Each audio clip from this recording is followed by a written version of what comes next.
Hello everyone, this is Esperanza Walsh, and this is Art from the Heart, St. Augustine's Church.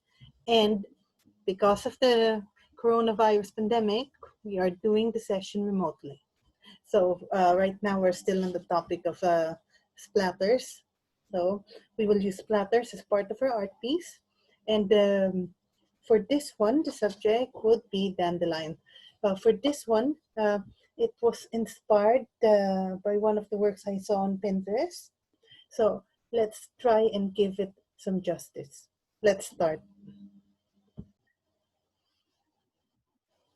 The first thing that we have to do is to do the sketch. Now the sketch is quite simple. So we start with a circle. It doesn't have to be a perfect circle.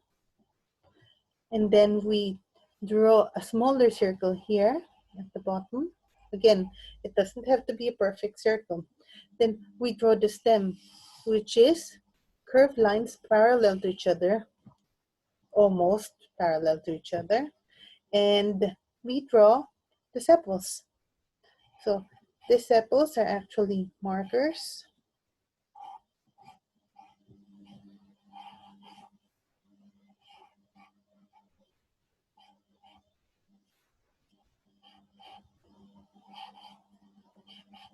Okay, and then simply put, we just erase unnecessary lines that might hinder in our art process. And what I mean by that is it might confuse us later on. So it's better to erase it. And by erasing those lines, this also lightens the sketch. So it's best if the lines are light, so that when we paint over them, they wouldn't appear to be too prominent. So I have here something like the shape of a lollipop. Okay, and then what I'm going to do to achieve this look would just be to paint water just around this, well actually on the line, but not just by brushing the water around like a straight line. No, what I've tried to do is to create a random shape. So I will start with a light color, which is like lemon yellow. So just there, and I'm happy with that. Next color I would like would be red. Yeah, we'll do red. Okay, so I'll put some red here. Right here. Let the paint spread. That's actually very good. That's what we're trying to achieve. That's natural blending of the paint. Okay, next color would be violet. So I'm just going to paint some areas with violet.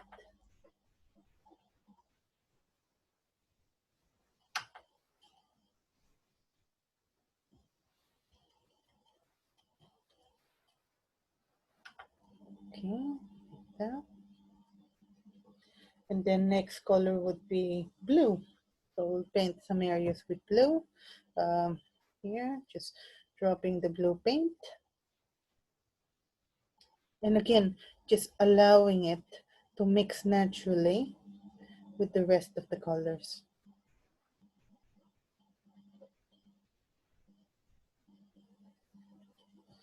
What other color should I add? Okay, before I do, I will just lift this area because there's too much paint. It has created the puddle. So, okay, I've just lifted that. And now I am going to add some green. Okay, so some green over there, over here, and maybe here on the inside. This is dark green.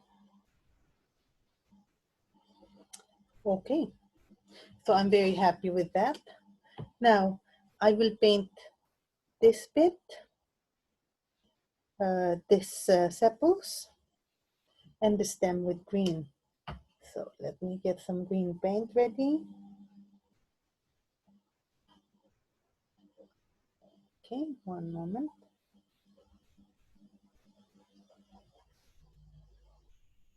Okay, there we go. So just like that.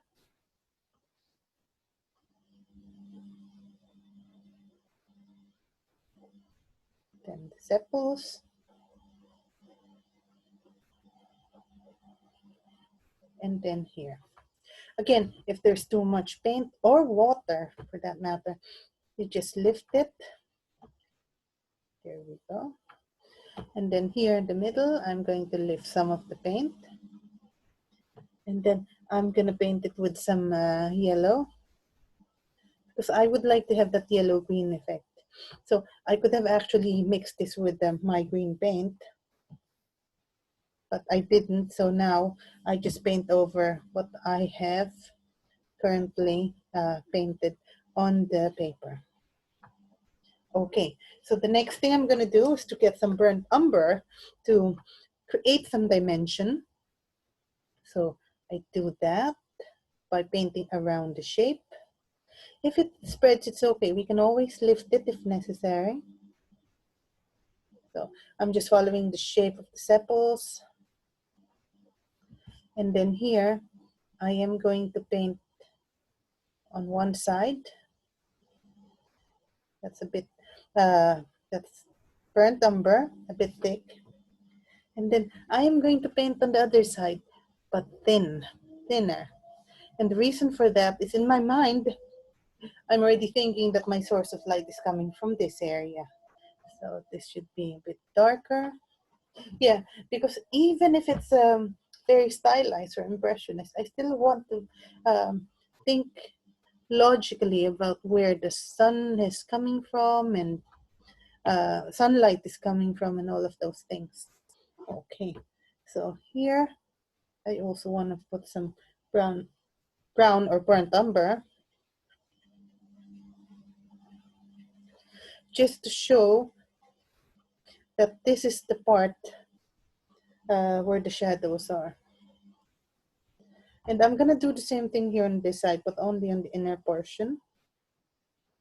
Unlike this one, where I paint burnt umber on the outer bit.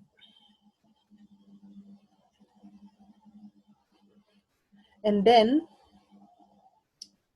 okay, now I'm ready to paint it with black.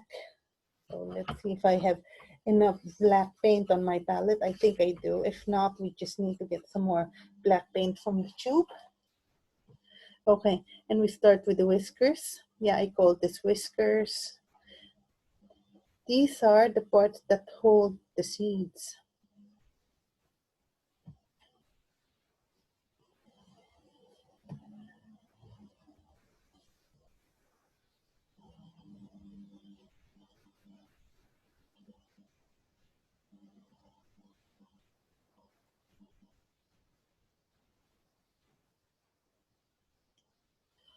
Okay.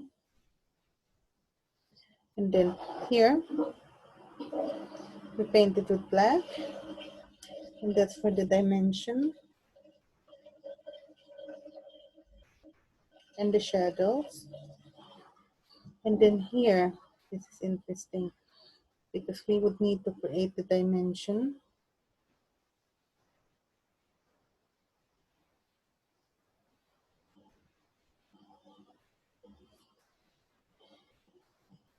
And here we paint this side with black. Only this side. And again, the reason is because the light is coming from this area.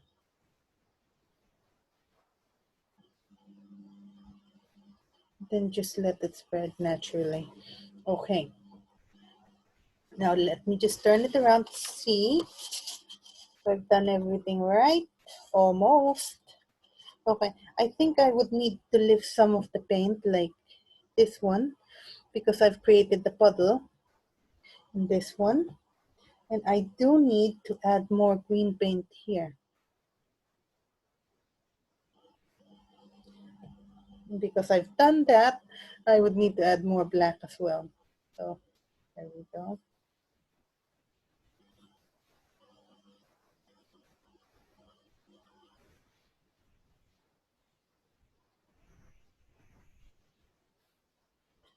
Okay, maybe a little bit more black in this area. Well, and we're almost finished. What do you think is missing? Yes, the splatters. Oh, and also the seeds, I'm sorry. Okay, for the seeds, we just draw a line, then 3 more lines at the end. So a line, and then 1, 2, 3, and then 1, 1, 2, 3. Now the end has to be heavier, so we just add a little more paint over there, making a round shape. That's actually the seed. So from here, we start splattering, and I suggest we start with the yellow. And the reason for that is because I would like to paint this area with yellow as well. So here with yellow, and then splattering. Just move this.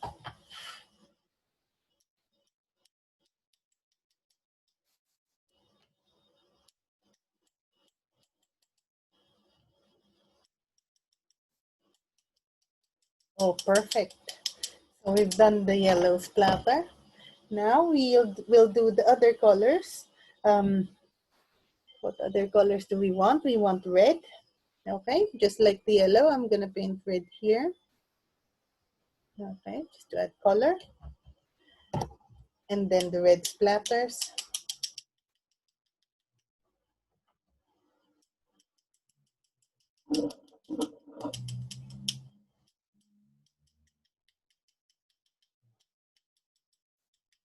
And yes, I do have a special brush to do the splatters, but we can do it this way. Or if we do really need a lot of splatters, I have a special brush for it that creates really a lot of splatters.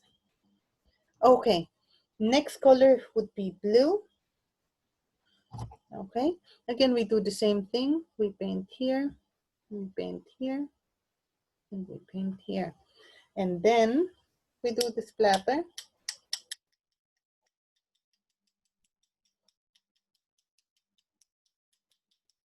Very lovely.